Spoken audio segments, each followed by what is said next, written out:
Mahesh Babu cinema 'business మెన్'లో ధారావికి వెళ్ళి అక్కడ ఉన్నటువంటి డాన్సును కొట్టి చివరికి ముంబైని వెళ్తాం, ఆ తర్వాత దేశాన్ని వెళ్ళడం లాంటి కాన్సెప్ట్లు, సుస్సుబోయిస్తా లాంటి కాన్సెప్ట్లు ద్వారా అసలు ధారావి ఎట్లుంటది, ఎంత దరిద్రంగా ఉంటది, ఎంత మురికివాడగా ఉంటది, బట్ ఎన్ని లక్షల మంది నివసిస్తున్నారు అన్నటువంటి చర్చ ఒకసారి అందరూ కూడా తెలుగు వాళ్ళు విన్నారు, చూశారు.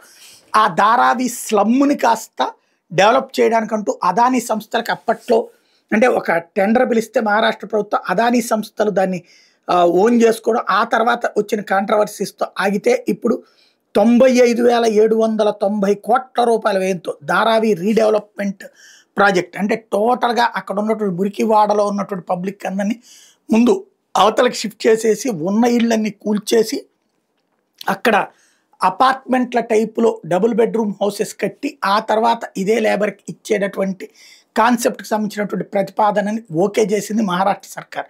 బట్ ఆచరణలో దానివల్ల ఎన్నో రకాల సమస్యలు వస్తుంటాయి.